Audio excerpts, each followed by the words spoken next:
The next speaker is Sri Naresh Agarwal. Just a minute. We have now resumed debate. So we'll follow the procedure of the debate. Reply can be given later. नहीं, I have the list. एक round हो चुका है।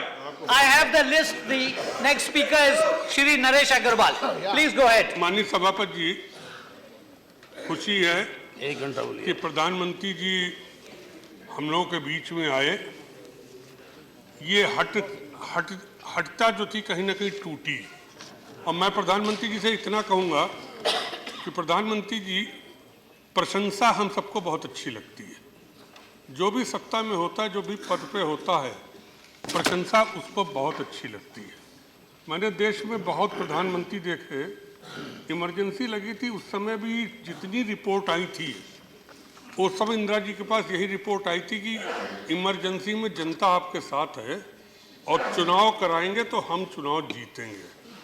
लेकिन 77 में result क्या हुआ, हम सभी ने उसको देखा। तमाम मुख्यमंत्री, यहाँ भी बहन जी बैठी, बहन जी जब मुख्यमंत्री थी तब भी ये रिपोर्ट इंटेलिजेंस ने दी कि 270-75 सीटें बीएसपी जीत रही है। लेकिन जो रिजल्ट आया बिल्कुल विपरीत आया। कभी कभी प्रशंसा बहुत चाटुकारिता में जब बदल जाती है।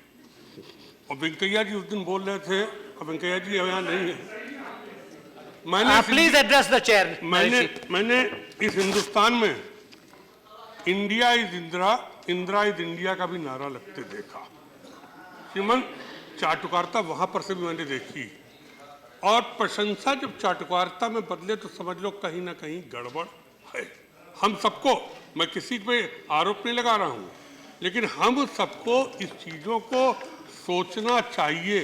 क्योंकि आज मीडिया पे जिस तरीके से सरकार ने दबाव बनाकर, मेरा बिल्कुल निश्चित आरोप है कि मीडिया पे जैसे इमरजेंसी में, एक पहली इमरजेंसी ये देश में, दूसरी इमरजेंसी है। पहली इमरजेंसी एक देश में लगी थी, अब दूसरी आर्थिक इमरजेंसी है, जिस अघोषित कहिए घोषित है, आर्थिक इमरजेंसी घोषित है। जिस तरह मीडिया के माध्यम से कहलाया जा रहा है कि पूरा देश खुश है, मैं प्रधानमंत्री जी आपसे खुद पूछना चाहूँगा, आप खुद बता दीजिए कि विदेश में कितना काला धन है और इस देश में कितने लोगों पास काला धन है।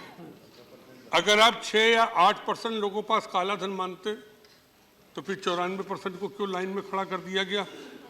मैं पूछना चाहता हूं कि जो आपने निर्णय लिया, गुलाम नबी जी कह रहे थे हम निर्णय के विरोध में नहीं हैं, लेकिन समाजवादी पार्टी इस निर्णय के विरोध में है। हम इस निर्णय के विरोध में, मैं इसको निर्णय सही बिल्कुल नहीं मानता हूं। और शायद कुछ ही 50 साल में निकाल लीजिए, विश्व में कुछ ही देशों में इस तरीके के निर्णय हुए, और जिन देशों में निर्णय हुए उन देशों में वहाँ के तानाशाहों ने निर्णय लिए, चुनी हुई सरकार ने कहीं पर निर्णय लिया। कोई भी देश में चुनी हुई सरकार ने निर्णय लिया। अमेरिका में भी 11% इन्फ्लेशन है, लेकिन 11% इन्फ्लेशन का मतलब अमेरिका अपने डॉलर को खत्म करने पे कभी नहीं। क्या यूके में इन्फ्लेशन नहीं है? यूके में भी इन्फ्लेशन है, लेकिन वहाँ की सरकारों ने अपनी करेंसी को कभी नहीं खत्म किया। आज मैं पूछना चाहता हूं कि जिन उद्योगपतियों के पास काला धन है, कौन लाइन में लगा हुआ है? कौन नेता लाइन में लगा है? कौन आईएएस आईपीएस लाइन में लगा है? कौन आतंकवादियों को संरक्षण देने वाला लाइन में लगा है? लाइन में तो गरीब लगा हुआ है, जिससे क्या, रिजर्व बैंक ने हमको नोट दिया, उस पर लिखा हुआ है कि मैं वचन देता हूं कि ये धारक को मैं वचन देता हूं कि इन रुपए का भुगतान किया जाएगा। लेकिन रोज हम लोग सरकार की तरफ से पढ़ लेते हैं कि आज 2000 रुपए सिर्फ निकालने की आपको इजाजत दी जाएगी कि गारंटी सरकार देती है। गारंटी सरकार दे रही, जबकि रिजर्व बैंक को देना चाहिए। अभी फॉर्मर प्राइम मिनिस्टर बोल रहे थे, वो रिजर्व बैंक के गवर्नर भी रहे। रोज सरकार की तरफ से आ जाता है कि आज इतना का खाता को होगा, जनधन खाता नहीं छुएंगे। जब आपने 2.5 लाख की इनकम टैक्स पे छूट दे रखी, फिर आप कैसे उसके ऊपर आप कानून बना सकते हैं? आपको अगर कानून कोई बनाना, और मैं तो कहूँगा जिस सदन से पास होना चाहिए कि भविष्य में अगर कोई चुनी हुई सरकार ऐसा निर्णय ले तो बिना दोनों सदन की परमिशन के किसी को निर्णय लेने का अधिकार नहीं। ये अधिकार पूरे देश का है, ये अधिकार पूरे देश की चुनी हुई जनता का है और जनता का रिप्रेजेंटेशन हम लोग कर रहे हैं। जब तक सदन में डिस्कस न हो जाए कैसे इस तरीके का निर्णय ले लिया जाएगा। और ये निर्णय श्रीमान बहुत घातक है। मैं तो कहूंगा ये निर्णय देश के हित में नहीं लिया गया, ये निर्णय उत्तर प्रदेश के चुनाव को देखते हुए लिया गया।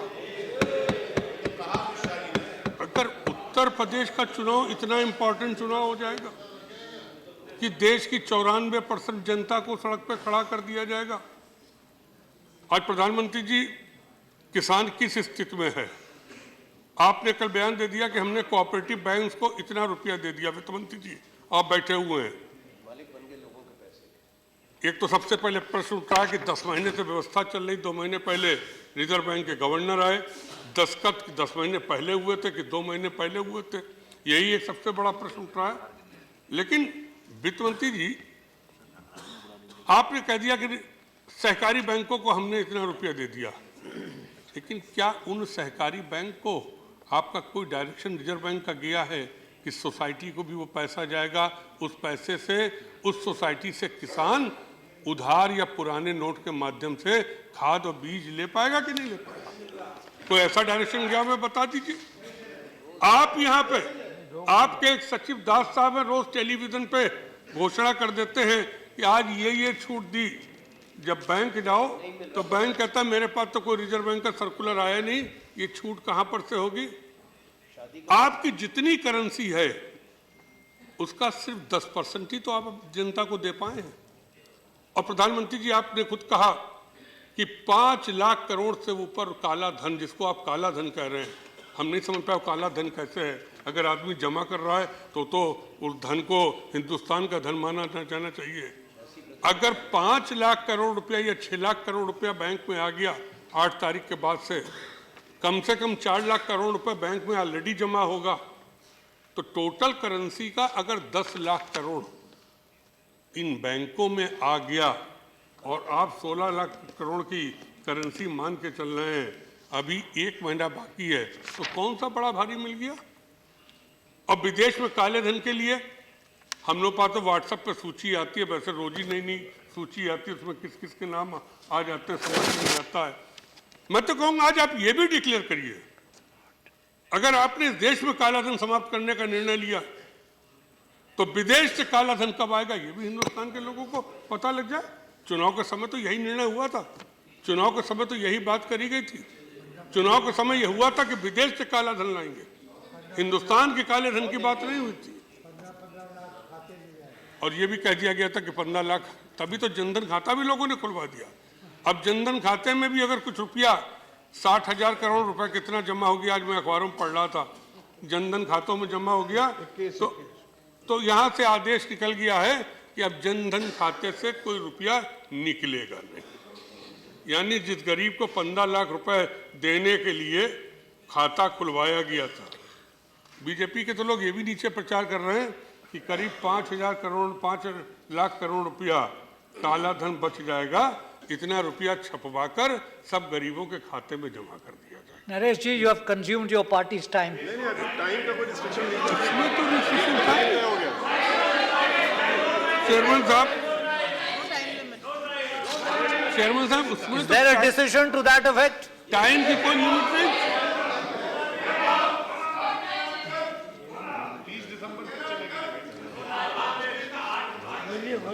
मुझे बड़ी खुशी है कि कम से कम बीजेपी की सोच में सुधार है। पूंजीपतियों की पार्टी कहलाती है और है भी। चलिए प्रधानमंत्री जी आपके आने के बाद कम से कम गरीबों की पार्टी तो हुई, कम से कम इतना परिवर्तन हुआ। अब ये लोग ये परिवर्तन स्वीकार करेंगे कि नहीं, चलिए हम लोग स्वीकार करते हैं कि इस बार देश का ऐसा प्रधानमंत्री आया जो अपनी दम पर जिसने बीजेपी को सत्ता में देश में खड़ा कर दिया। इसमें कोई कहने में इनकार नहीं, इसमें किसी बीजेपी के नेता का कोई श्रेय नहीं है। तमाम बीजेपी के लोग कहते हैं संगठन को मजबूत कर रहे हैं, उसके माध्यम से आ रहा, कोई कहता आरएसएस के माध्यम से आ रहा। इतने दिनों तक संगठन आरएसएस रहा तो क्यों नहीं सत्ता में आ गए? सत्ता में आ पाए। लेकिन इसी बीजेपी को मैंने बैंकों का राष्ट्रीयकरण का विरोध करते देखा। इसी बीजेपी को हमने राजाओं का प्रिवी पर्स का विरोध करते देखा जब राजाओं का प्रिवी पर्स को समाप्त किया गया, और इसी हमने बीजेपी को जब पूंजीपतियों पर वार किया गया तब विरोध करते देखा। तो क्या इस बीजेपी के इस चरित्र में, एक जमाने में गरीबों को जमीन जब वितरण की जा रही थी, भूमिहीनों को, उस समय कांग्रेस की सरकार थी, निर्णय लिया गया था कि जितने देश में भूमिहीन है सबको जमीन गांव सभा की दे दी जाएगी। तब भी मैंने बीजेपी को एजिटेट करते देखा। तो अब कम से कम ये तो स्पष्ट हो जाए कि बीजेपी को उन पॉलिसियों से अभी विरोध है कि नहीं है। क्या बीजेपी उनको चाहती कि नहीं? आज 7,000 करोड़ रुपया माफ कर दिया गया स्टेट बैंक ने। जो अखबारों में समाचार आया है उसमें विजय माल्या का भी रुपया माफ कर दिया गया, जो लंदन में बैठ के मजा ले रहा है।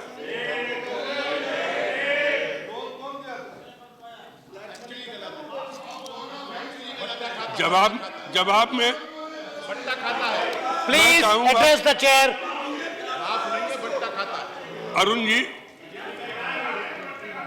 अरुण जी मैं चाहूंगा, प्लीज एड्रेस द चेयर। करण हो चुका है इस सदन में, आप फैक्चुअली गलत बोल रहे हैं और उसको रिपीट कर रहे हैं।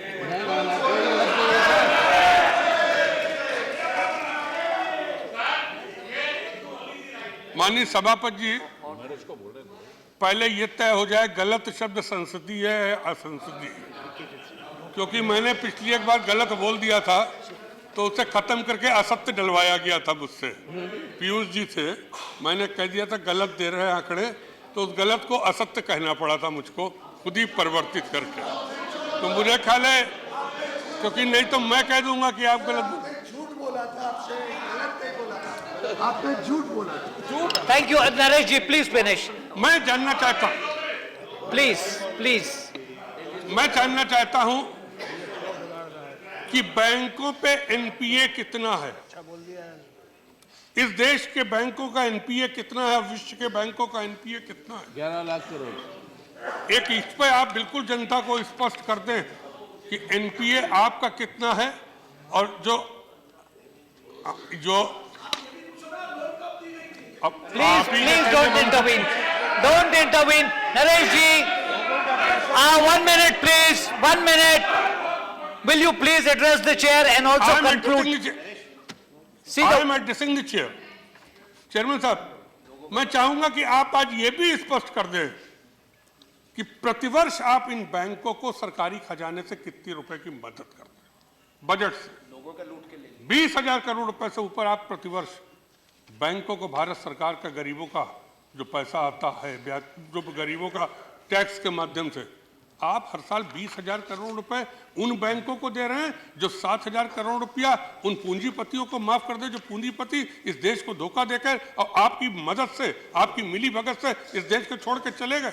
और आज मैं विदेश में बैठ के आपको चैलेंज दे रहा हूं, आज विदेश में बैठ के आपको चैलेंज कर रहे हैं, क्यों नहीं विजय माल्या पकड़ के यहाँ आएंगे?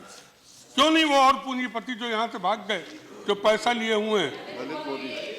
ललित मोदी। मेरा तो पहले दिन क्वेश्चन था ललित मोदी और विजय माल्या पे। उस दिन प्रधानमंत्री जी को जवाब देना था, मैंने सोचा था, लेकिन सदन नहीं चल पाया था। मैं सोच रहा हूँ कि सदन चलेगा। प्रधानमंत्री जी, जब आप भावुक होकर जनता में ऐसा भाषण देने लगते हैं कि लोग मुझे मार देंगे, जला देंगे, तो हम लोगों को बड़ी तकलीफ होती है। और खासतौर से समाजवादी पार्टी को, आप उत्तर प्रदेश में निश्चिंत घूमिए, हमारे यहाँ कानून व्यवस्था इतना बढ़िया, आपको कोई छुएगा।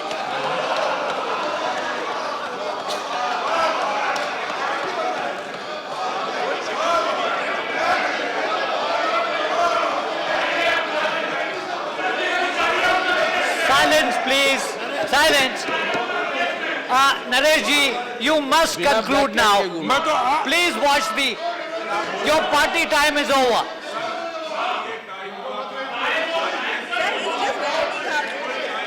देखिए, दूसरों को भी बोलना है। बोले सब, चाहे जय दिन debate. Okay. Please. Naresh ji, resume, please. Please resume. Mathur ji, आप प्रधानमंत्री जी तो शायद आरएसएस में सीनियर हैं। हमें जो बताया गया, आप गुजरात जाते थे तो प्रधानमंत्री आपको रिसीव करते थे। आप बैठिए, आप बैठिए। जो जो हमें बताया गया। बोलो। मैं प्रधानमंत्री जी आगरा में गए, गाजीपुर में गए, भावुक होकर आपने भाषण दिया। अगर हमारे देश के प्रधानमंत्री को जान पे खतरा हो सकता है तो फिर पाकिस्तान से कौन सुरक्षा हमारी करेगा? बांग्लादेश और नेपाल से कौन हमारी सुरक्षा करेगा? रोज 56 इंच सीने की जो बात होती थी, कल या परसों पाकिस्तान ने फिर 3 सैनिक हमारे मारे और उनका शव छत बिछत किया। क्यों ये हुआ? आप प्रधानमंत्री जी बिल्कुल, जब आप ये कहेंगे तो हम लोगों को बड़ी तकलीफ होगी, और बहुत भावुकता में जब बार-बार बोला जाता है तो जनता भी उसको कहीं ना कहीं ड्रामे के रूप में लेने लगती है।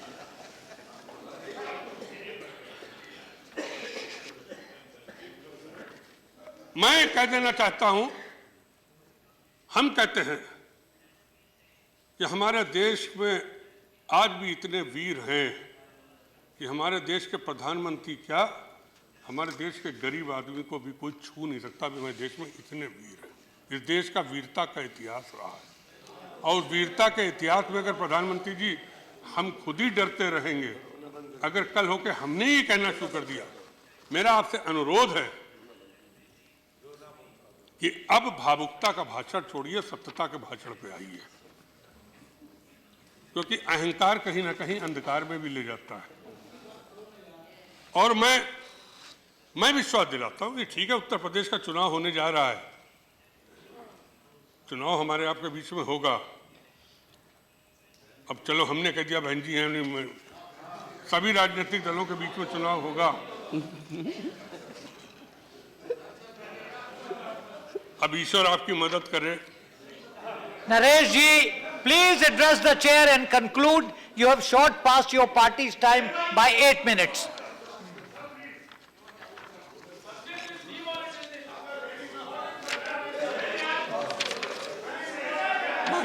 माननीय सभापति जी,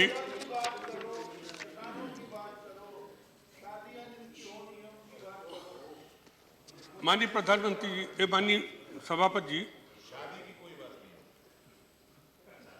आपको शायद प्रधानमंत्री जी आपके दल वाले सत्ता ना, क्यों कहा जा रहा है कि आपने तो वित्त मंत्री तक को कॉन्फिडेंस में नहीं लिया। कितना सच है? अगर कॉन्फिडेंस में लिया होता तो अरुण जी हमको जरूर कान में बता देते हैं। मान नहीं सकता। मैं इस आधार पर कह रहा हूं। ये आपके मित्र हैं साथी।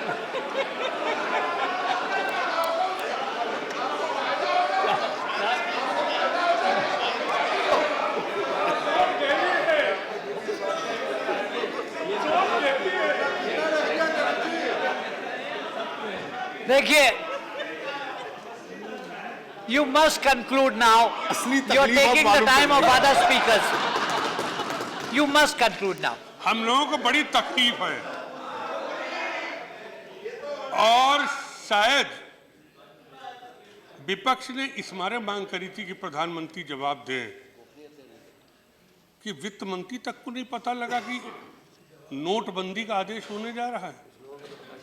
प्रधानमंत्री जी ने जब कैबिनेट बुलाई आखिरी तमाम फैसले के लिए, तो मंत्रियों के मोबाइल भी बाहर रखवा लिए गए, जो अखबारों में छपा, जो लोगों ने नहीं पता। रविशंकर जी हमें अकेले में बुलाते नहीं, डर के मारे, पता नहीं कितना सब घबराते हैं। अरे बुला के कभी कुछ बता देते Ravishankar. Naresh ji, you must conclude now. You have taken more than double your party time. अब प्रधानमंत्री जी, There is time. I'm sorry. There is time. मैं कह देना चाहता हूं, मैं ये बात कहना चाहता हूं कि अफवाहों का दौर चल रहा है। मैं चाहता हूं अफवाहों का दौर कहीं ना कहीं खत्म होना चाहिए। काली इंक लगाने का किसने निर्णय लिया, मैं उसका घनघोर विरोध करता हूं। इससे तो चेहरा ही काला करा देता अगर देश के लोगों का, तो ज्यादा रहता क्या। एक हवा चल गई कि इसके बाद प्रधानमंत्री जी लॉकर सीज कर देंगे। इनकी स्मृता बहन जी ज्यादा अच्छा बताएंगे लॉकर। और सबसे खराब क्या हुआ, जो महिला धन था, जिसको स्त्री धन कहते हैं। अब हम लोग सब जानते हैं स्त्री धन का क्या महत्व होता है, हम सबको मालूम है। सारी महिलाओं की पोल खुल गई कि किसने कितना कितना रुपया बचाकर रखा था अपने पति से करवा लो। ये सब चीज सब छुपा छुपा के मेरी पत्नी पता नहीं कल पुराने पुराने लिफाफे ढूंढ के लिए आई कि ये रुपए रखे हुए। 1 minute, Naresh ji, please.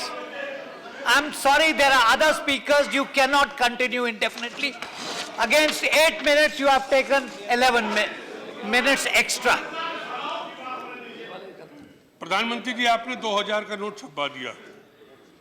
2000 के हमने भी यहाँ भेज कर जब रुपए 20,000 निकालने के लिए चेक भेजे तो 2,000 नोट मिल गए, लेकिन वो 2000 का नोट तोड़ने के लिए तो कोई तैयार नहीं है।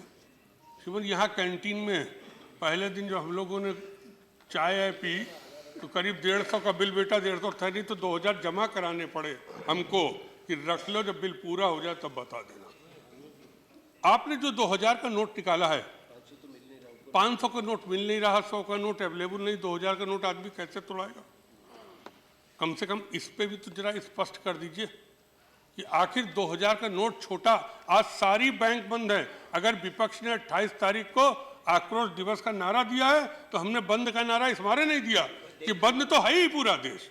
कौन सी दिल्ली की चांदनी चौक बंद, कूचा क्या कहलाता है, कूचा वो बंद पूरा, पूरी आजाद की मंडी, आजाद नगर की मंडी बंद। I shall now call the next speaker. Please, जब please sit तय down. हो गया। Please cooperate. Please cooperate. मैं कंक्लूड कर देता हूँ। Please मैं conclude. Yeah. कंक्लूड कर देता हूँ। जी ठीक है, थैंक यू। आपका आदेश तो कभी मैंने टाला ही नहीं है, हिम्मत ही नहीं पड़ी, और फिर आप यूपी के हमसे बड़े हो तो और भी आदेश आपका नहीं मान टाल सकता हूं। मैं सिर्फ इतना कहना चाहता हूं प्रधानमंत्री जी कि जो व्यापारी आपका वोटर था वो आज आपके कितने विरोध में शायद आपको नहीं मालूम होगा। हमें वोट मांगने को उनसे जरूरत ही नहीं पड़ी, अपने आप वो वोट देने को तैयार हो। एक जो हम लोगों ने मांग करी कि जेपीसी गठन किया जाए, इस मारे मांग करी कि आपकी कुछ यूनिटों के अध्यक्षों को रुपया पहले कहां पर से मिल गया और लीकेज कैसे हो गया, उन्होंने कैसे जमा कराया था। तो इस पे हम लोगों ने कहा कि जेपीसी, और जेपीसी तो कई बार बन चुकी है इस देश में, कई बार जेपीसी बनी। मनमोहन सिंह जी जब प्रधानमंत्री जी थे तब भी जेपीसी का गठन हुआ था, हम ही लोग इस हाउस में थे।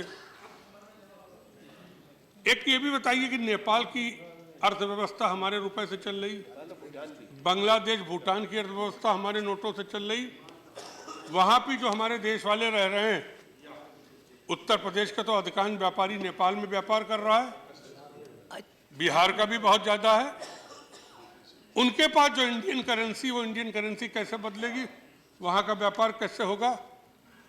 और मेरा तो कहना है कि जो सरकार ने पाबंदी लोगों पे लगाई है कि आप 50,000 से ज़्यादा नहीं निकालेंगे अगर आपका कैश अकाउंट है, प्रधानमंत्री जी ये सब बैन बंद करिए, नहीं जनता आप पर बैन लगा देगी, आपकी पार्टी पे बैन लगा देगी।